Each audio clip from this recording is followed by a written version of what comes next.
We are back with another horror story to get you warmed up for Spooktober. Spooktober will be a daily horror upload, so 31 days of horror. Anyway, today we have Rats by Montague Rhodes. James, would you still love me if I turned into a rat? What do you mean you won't? Ugh! And if you was to walk through the bedrooms now, you'd see the ragged, moldy bedclothes a-heaving and a-heaving like seas. And a-heaving and a-heaving with what? He says. Why, with the rats under 'em? But was it with the rats? I ask, because in another case it was not. I cannot put a date to the story, but I was young when I heard it, and the teller was old. It is an ill-proportioned tale, but that is my fault, not his. It happened in Suffolk, near the coast, in a place where the road makes a sudden dip and then a sudden rise. As you go northward, at the top of that rise, stands a house on the left of the road. It is a tall, red brick house, narrow for its height. Perhaps it was built about 1770. The top of the front has a low triangular pediment with a round window in the center. Behind it are stables and offices, and such garden as it has is behind them. Scraggy Scotch firs are near it. An expanse of gorse-covered land stretches away from it. It commands a view of the distant sea from the upper windows of the front. A sign on a post stands before the door, or did so stand, for though it was an inn of repute once, I believe it is so no longer. To this inn came my acquaintance, Mr. Thompson, when he was a young man, on a fine spring day, coming from the University of Cambridge, and desirous of solitude, intolerable quarters, and time for reading. These he found, for the landlord and his wife had been in service and could make a visitor comfortable, and there was no one else staying in the inn. He had a large room on the first floor commanding the road and the view, and if it faced east, why, that could not be helped. The house was well built and warm. He spent very tranquil and uneventful days, work all the morning, an afternoon perambulation of the country round, a little conversation with country company, or the people of the inn in the evening over the then fashionable drink of brandy and water, a little more reading and writing and bed. And he would have been content that this should continue for the full month he had at disposal, so well was his work progressing, and so fine was the April of that year, which I have reason to believe was that which Orlando Whistlecraft chronicles in his weather record as the charming year. One of his walks took him along the northern road, which stands high and traverses a wide common, called a heath. On the bright afternoon when he first chose this direction, his eye caught a white object some hundreds of yards to the left of the road, and he felt it necessary to make sure what this might be. It was not long before he was standing by it, and found himself looking at a square block of white stone fashioned somewhat like the base of a pillar, with a square hole in the upper surface. Just such another you may see at this day on Thetford Heath.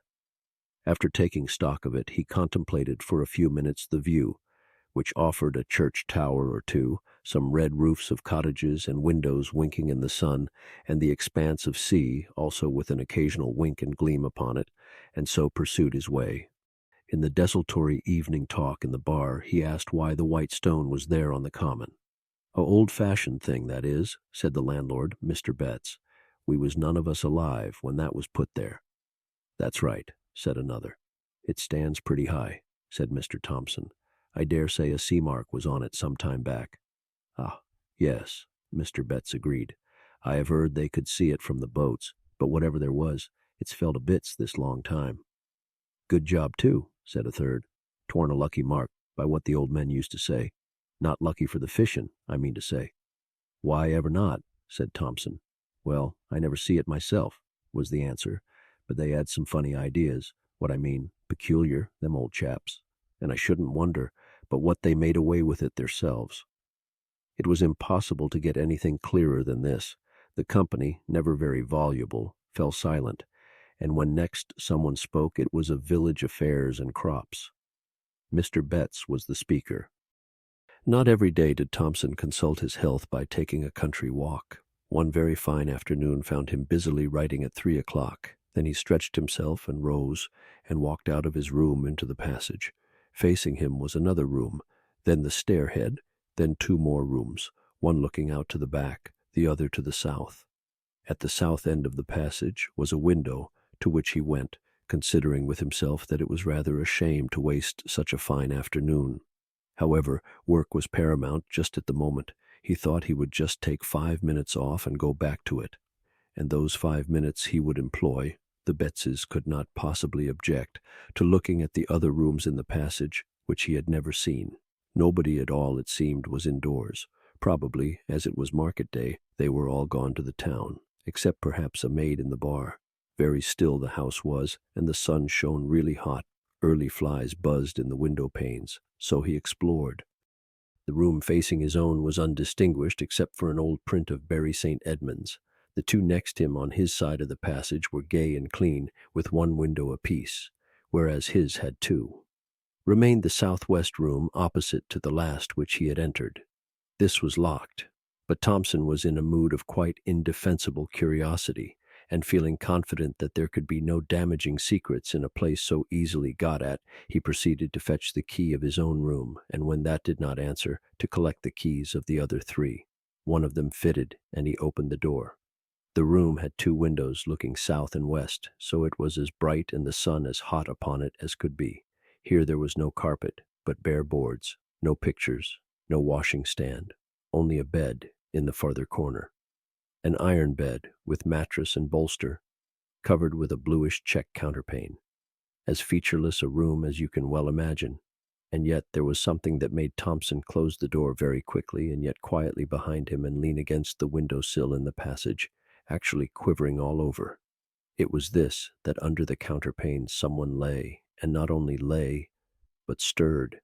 That it was someone and not something was certain, because the shape of a head was unmistakable on the bolster, and yet it was all covered, and no one lies with covered head but a dead person. And this was not dead, not truly dead, for it heaved and shivered. If he had seen these things in dusk or by the light of a flickering candle, Thompson could have comforted himself and talked of fancy. On this bright day that was impossible. What was to be done? First, lock the door at all costs.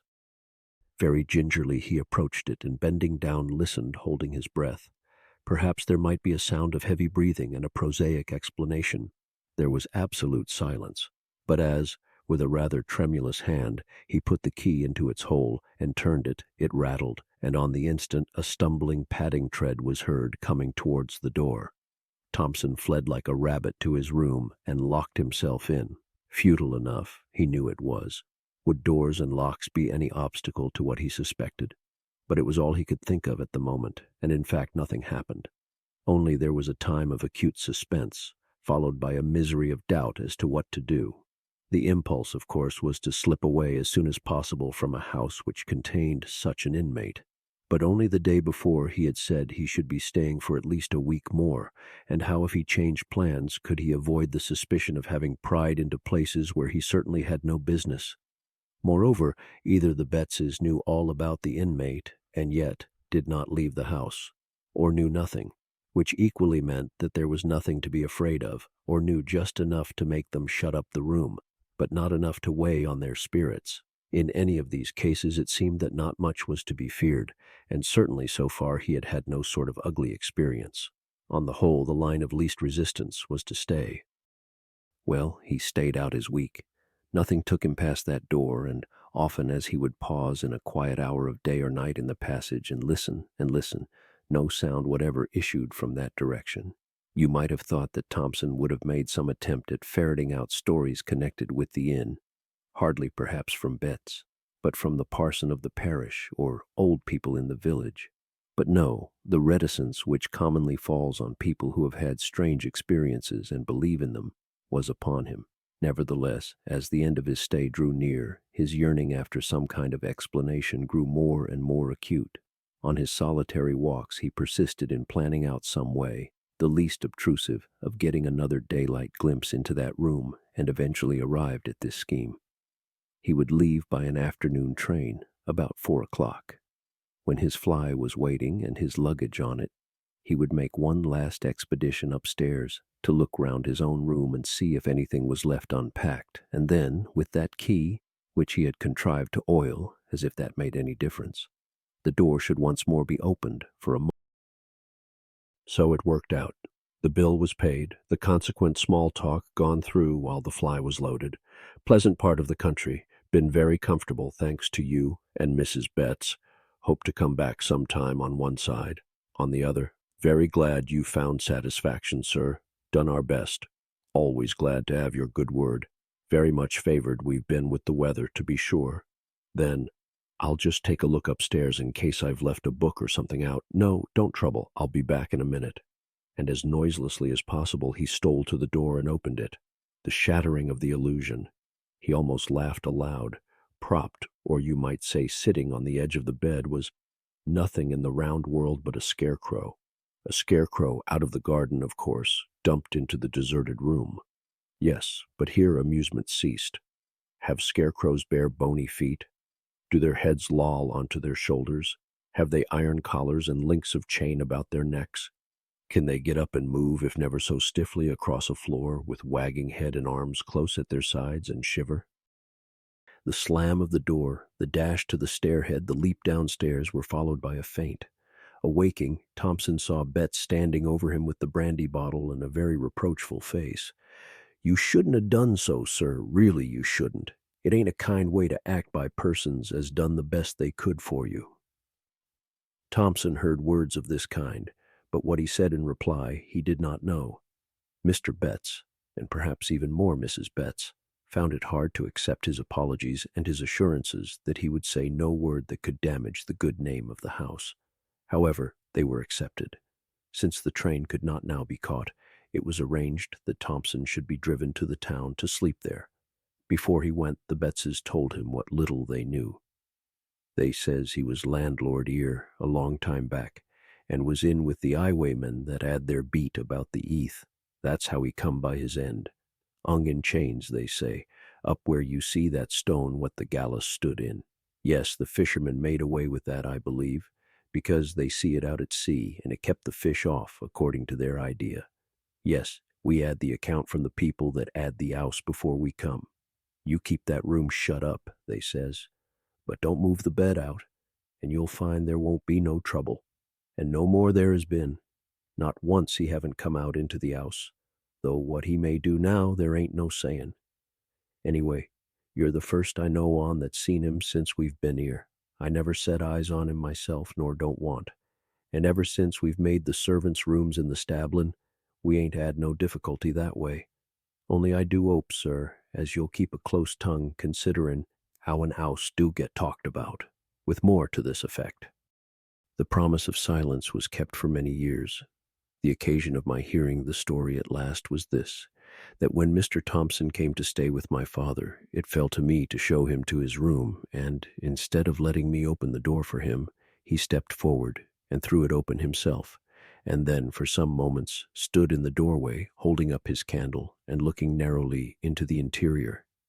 Then he seemed to recollect himself and said, "I beg your pardon. Very absurd, but I can't help doing that, for a particular reason." What that reason was I heard some days afterwards, and you have heard now. And with that we reach the end of this story. If you don't like it, I'll turn you into Ratatouille.